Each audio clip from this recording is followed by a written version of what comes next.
A stroke doesn't feel like an explosion. It feels like an eraser.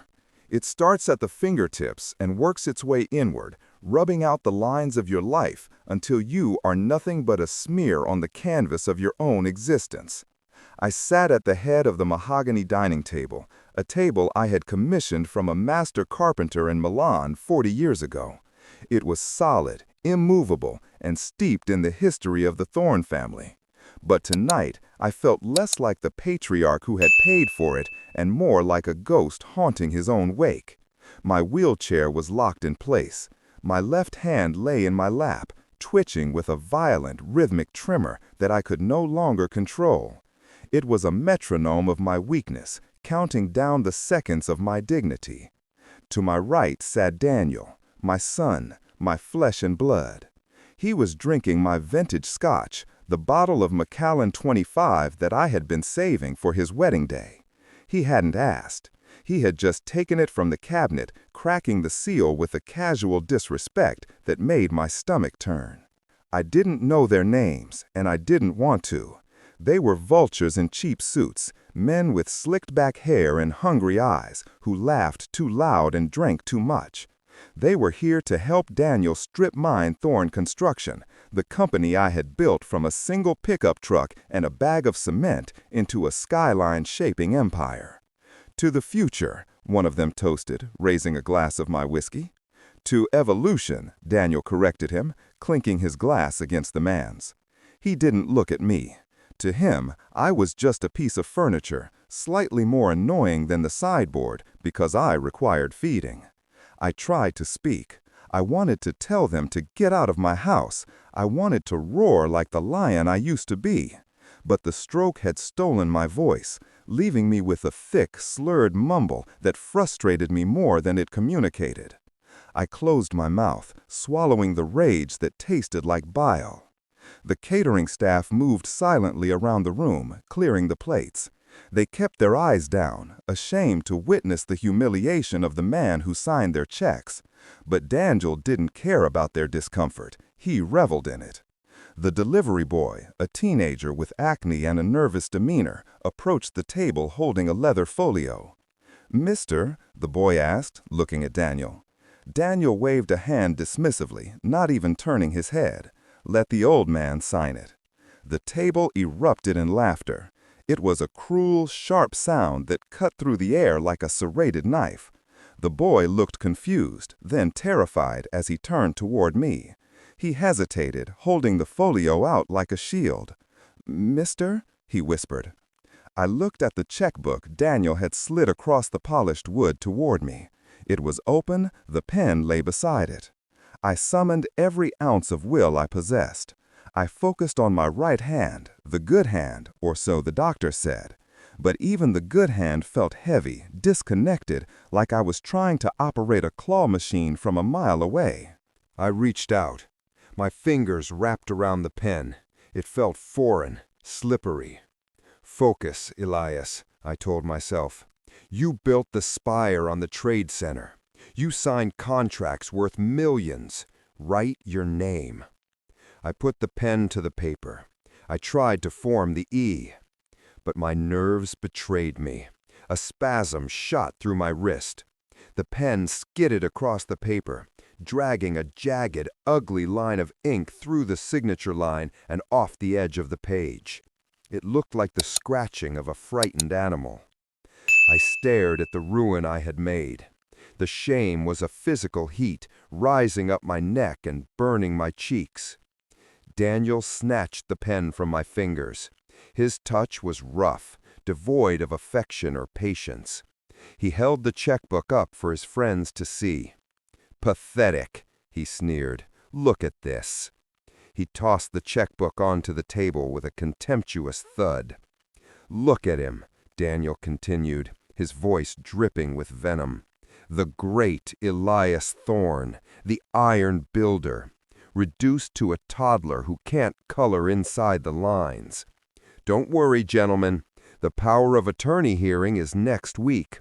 Once the judge sees this scratch, the empire is mine." I watched my son mock my weakness, realizing in that moment that the stroke hadn't killed me, but his greed was trying to finish the job. He looked at me and saw a broken old man, a husk to be discarded. He didn't see the fire reigniting behind my eyes. He didn't know that humiliation is a powerful fuel. If you've ever been underestimated by the people who should have protected you, listen closely. Don't look away. You need to see exactly what I wrote next, because ink is permanent, but revenge is forever. That night, they wheeled me into the study. They had converted it into a makeshift hospital room because Daniel had claimed the master bedroom for himself the week after I came home from the ICU. "It's better this way, Dad," he had said, moving my things into boxes. The room smelled of antiseptic and old paper. The nurse Daniel had hired, a woman named Nurse Ratched in spirit if not in name, bustled around me. She was efficient and cold. She checked my vitals with hands that felt like ice. "Time for your meds, Mr. Thorne," she said, popping a plastic cup of pills toward my mouth. Sedatives, muscle relaxants, mood stabilizers. A cocktail designed to keep me docile, quiet, and asleep. I opened my mouth. I let her tip the pills in. I took the water. I swallowed. But I didn't swallow. I had learned a trick in the hospital, watching a documentary about prison life. I held the pills under my tongue, letting the bitter coating dissolve just enough to taste the chemical burn. I waited. "Good night," she said, turning off the light and closing the door. I heard the lock click. They locked me in my own study. I waited 10 minutes, then 20. I listened to the house settle. I heard the distant murmur of Daniel's TV upstairs. I spat the pills into a tissue I had hidden in my sleeve. I wrapped them up and shoved them deep into the soil of the potted ficus plant in the corner. That tree was going to be the most relaxed plant in the state of New York. Then the work began. I lay in the dark, staring at the ceiling. My body felt like a cage, but the key was inside me. I just had to find it. I reached under the mattress with my right hand. My fingers brushed against the heavy, leather-bound volume of the Encyclopedia Britannica, volume AC. I had stolen it from the bookshelf during the day when the nurse was in the bathroom. I gripped the spine. My muscles trembled. It felt like lifting a boulder. 1. I lifted it 2 inches off the bed. My arm shook violently. Sweat popped out on my forehead. 2. I lifted it again. Pain shot through my shoulder, hot and sharp. I welcomed it. Pain was feeling. Pain was life. I did 10 reps, then I rested, panting in the darkness. Then I reached for the second tool I had hidden, a ballpoint pen and a stack of cocktail napkins I had swiped from the dinner table before Daniel wheeled me out. I clicked the pen. The sound was a thunderclap in the silent room. I placed the pen on the napkin. I visualized the letters. E. My hand jerked. The line went crooked. No. I took a deep breath. I visualized the steel beams of a skyscraper. Straight, true, unyielding. E. Better. L. I. A. S. I wrote my name until my hand cramped into a claw. I wrote it until the ink ran dry, and I had to switch to a pencil I found in the nightstand drawer. I wrote it until the sun began to turn the window gray.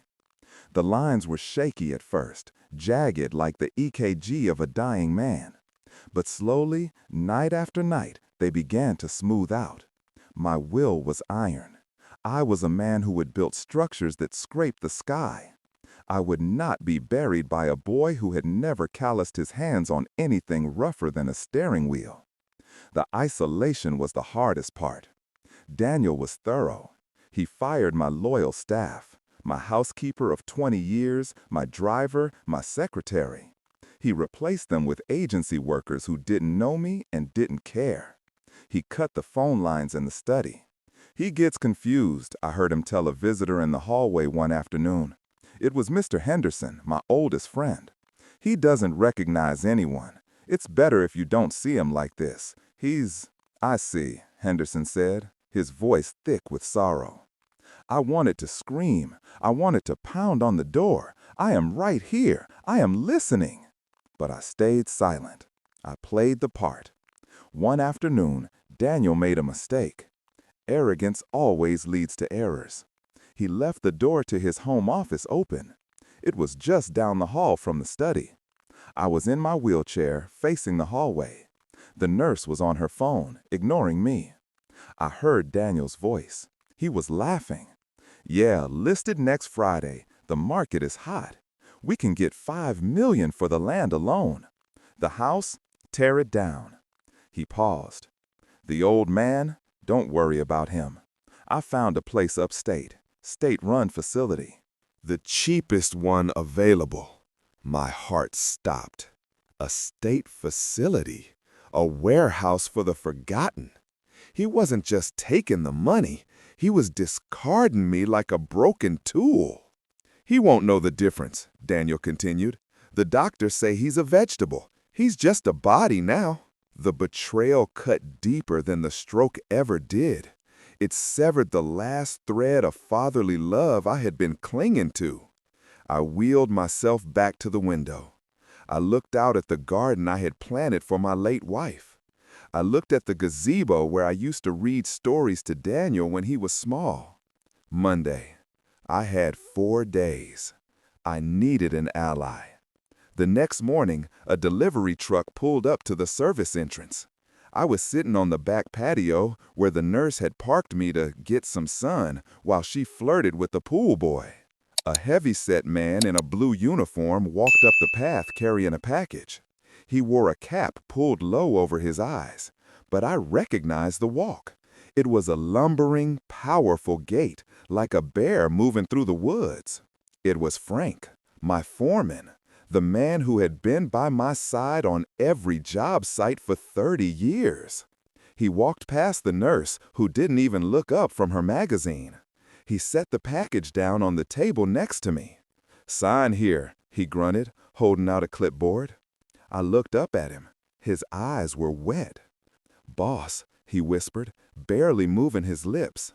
"I got your note. I had scribbled it on a napkin 3 days ago and pushed it through the crack in the window when I saw him driving past the gate. It was a desperate Hail Mary." I slurred, the words difficult but intelligible. Frank nodded. He reached into the package, which was open at the back. He slid a small black burner phone into the pocket of my cardigan. Then he slid a folded document under the blanket on my lap. "It's all there," Frank whispered. "The eviction notice, the revocation of trust, the board resolution removing him. The lawyers drafted it overnight." "Thank you, Frank," I said. "Give 'em hell, Elias," he said, his voice choking up. I spent the next 3 days playing the invalid to perfection. I let Daniel feed me spoonfuls of pureed peas, letting it dribble down my chin. I let him talk over me about his plans to buy a yacht with the company funds.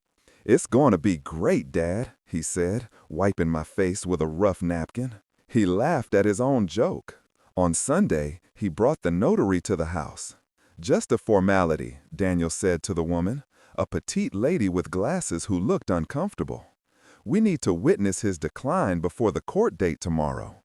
He held a pen out to me. "Here, Dad, try to write your name." I took the pen. I let my hand shake violently. I let the pen fly out of my fingers and clatter across the floor. I let my head loll to the side and drooled a little. Daniel sighed, a sound of exaggerated sadness. "See? It's tragic." He walked the notary to the door. "It's in the bag," I heard him whisper to his wife in the hallway.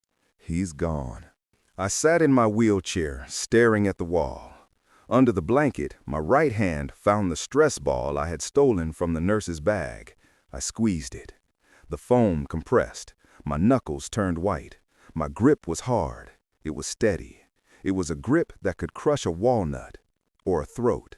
I squeezed until my fingernails dug into the palm of my hand.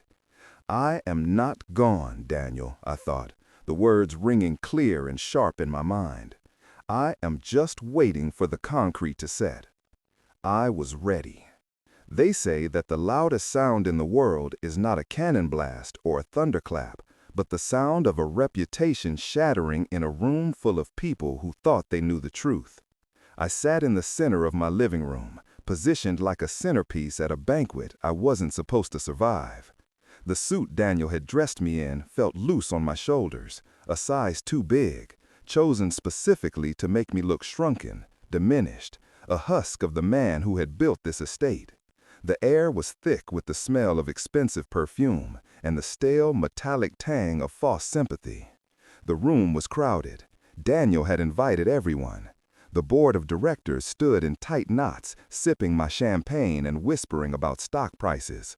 The real estate agents, vultures in cheap polyester, were already eyeing the crown molding and calculating the commission. My neighbors, people I had hosted for Christmas parties for 30 years, looked at me with pitying eyes, speaking in that loud, slow cadence reserved for the deaf or the simple-minded. "Hello, Elias, you look," Mrs. Higgins shouted, patting my shoulder with a hand that felt like a dead fish. I stared straight ahead. I let my jaw slacken slightly. I let my left hand tremble in my lap, a performance I had perfected over the last week of sleepless nights and secret rehabilitation. Daniel stood by the fireplace, the heat of the flames flushing his cheeks. He held a crystal flute of champagne, looking every inch the grieving, burdened son stepping up to save the family empire. He looked handsome. He looked confident. He looked like a thief. He clinked a silver spoon against his glass. The room fell silent. The vultures turned their heads. The show was about to begin. "Thank you all for coming," Daniel said, his voice thick with a manufactured emotion that made my stomach turn.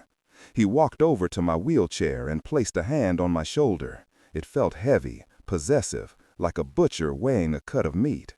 "To my father," he announced, raising his glass, "a builder, a visionary, the iron builder." He paused for effect. A few people sniffled. The performance was impeccable. "But," Daniel continued, his voice hardening with resolve, "we must do what is best for the company. We must protect the legacy he built. The doctors have been clear. Recovery is unlikely. And so, today, we take the necessary steps to ensure that Thorn Construction lives on." He gestured to the side of the room. The notary, a nervous young man with a briefcase that looked too big for him, stepped forward. He set up a portable table in front of my wheelchair. He laid a document down on the surface. I looked at it. It was a quitclaim deed. It was a complete surrender.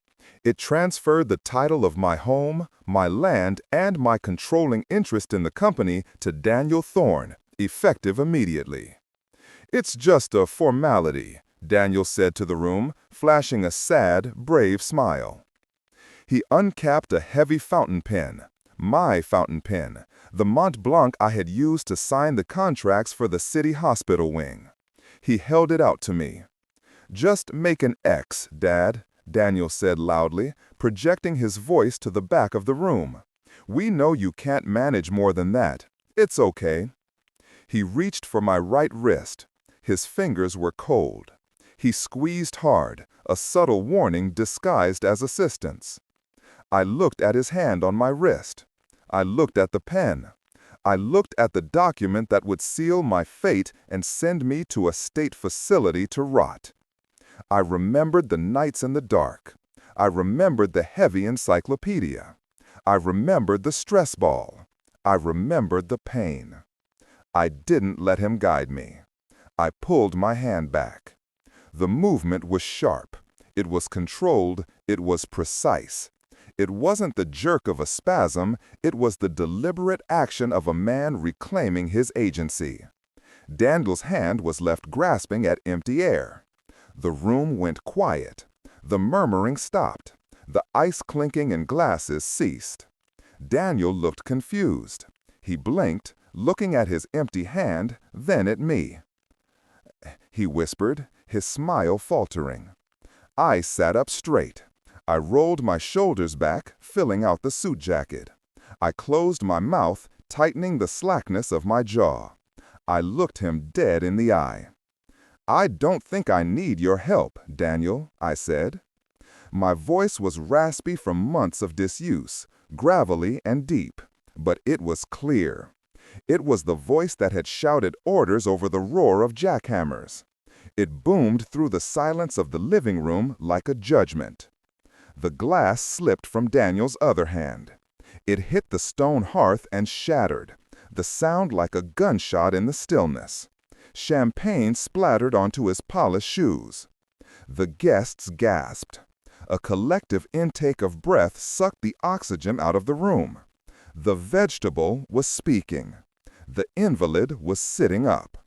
You said I couldn't write my name, I continued, locking eyes with him. I didn't shout. I didn't need to. The silence carried my words to every corner of the house. Daniel turned pale. His skin took on the color of old dough. He looked at the board members, then at the notary, desperation clawing at his throat. He's confused, Daniel stammers, pointing a shaking finger at me. It's a lucid interval. The doctor said this could happen. It's a trick of the brain. He doesn't know what he's saying. There is nothing confusing about this, I said calmly. I reached into the inside pocket of my suit jacket. My hand moved smoothly. It did not shake. It did not tremor. I pulled out the envelope Frank had delivered. I unfolded the document. I placed it on top of the quitclaim deed, covering Daniel's lies with my truth. It was a legal eviction notice, effective immediately. Beneath it was a formal revocation of power of attorney and a board resolution removing Daniel Thorne from his position for cause, specifically embezzlement and elder abuse. Daniel whispered, staring at the paper. Read it, I said. He didn't move. He couldn't move. He was frozen, a deer in the headlights of the semi-truck he thought he had scrapped. I picked up the pen. I held it properly, resting it against my middle finger, the grip firm and practiced. I didn't rush. I took a breath, savoring the air in the room, which suddenly felt very clean. I looked at Daniel. He was trembling now. It wasn't a fake tremor. It was the shaking of a man watching his entire world dissolve. Watch closely, son, I whispered. I put the nib to the paper. E. The ink flowed black and smooth. L. The loop was perfect. I. A. S. I signed my name, Elias Thorne. The letters were sweeping, bold, and authoritative. It was the signature that was etched on the cornerstones of half the buildings in this city. It was the signature that had signed checks to put Daniel through college. It was the signature of a man who was very much alive. I capped the pen with a satisfying, loud click. That is how you write your name, I said. I handed the document to the notary. The young man looked terrified. He took it with shaking hands, his eyes wide. It's notarized, I told him, pointing to the stamp at the bottom. My foreman handled it this morning. It's legal. Daniel lunged forward. You can't do this. This is my company. I roared, my voice finally finding its full volume. I have the audit, Daniel. I have the recordings. I heard you on the phone with the liquidators. No, Daniel whimpered, backing away. No, Dad, please. I was managing assets. The police are waiting in the driveway, I said, my voice dropping back to a cold calm. As if on cue, the heavy oak doors of the living room swung open. Frank stepped in. My old foreman looked like a mountain in his Sunday suit. He crossed his arms over his chest, blocking the hallway to the bedrooms. Behind him, two uniformed officers stepped into the light. The flashing red and blue lights from the cruisers outside washed over Daniel's pale face in the colors of his consequence. It's Daniel's company, one of the officers asked. Daniel looked at the window. He looked at the back door. He looked at the crowd of people who had been toasting him 5 minutes ago. They were backing away from him now, recoiling as if he were contagious. "Dad," Daniel sobbed, falling to his knees. "Dad, tell them it's a mistake. I'm your son." I looked down at him. He looked small. He looked like the boy who used to cry when he scraped his knee, expecting me to fix it. But I couldn't fix this. I wouldn't fix this. "My son died," I said quietly. "He died 6 months ago, on the day he laughed at my shaking hand." I turned my wheelchair away from him, facing the fire. "You're just a trespasser," I said. Daniel screamed. He wailed. He begged. He clawed at the carpet as the officers hauled him up and dragged him toward the door. "Daddy!" I didn't look back. I listened to his voice fade down the hallway. I listened to the front door open and close. I listened to the silence that rushed back into the room to fill the void he left. The guests stood frozen. They didn't know what to do. They were terrified. They were ashamed. "Get out," I said, without turning around. They scrambled. The sound of shuffling feet and murmuring voices filled the hall. Within 2 minutes, the house was empty. The vultures had scattered. I was alone. I wheeled myself closer to the fireplace. The heat felt good on my face. The fire crackled, consuming the logs, indifferent to the drama of human greed. I reached out and picked up the quitclaim deed that Daniel had left on the table. The paper was heavy, expensive bond. It represented the theft of a lifetime. I crumpled it in my good hand. I leaned forward and tossed it into the flames. I watched it catch. The paper curled, turning black, then white ash. The words Daniel Thorne disappeared in a burst of orange flame. I took a deep breath. My lungs filled without restriction. My hand rested on the armrest of the chair. It was perfectly still. The tremor was gone, banished by the sheer force of my will and the resolution of justice. I reached for the bottle of Macallan 25 that Daniel had left on the mantel. I poured a measure into a clean glass. I held it up to the light. The amber liquid glowed like gold. I didn't spill a drop. I took a sip. It burned going down, a clean, smoky fire that warmed me from the inside out. It didn't taste like scotch. It tasted like victory.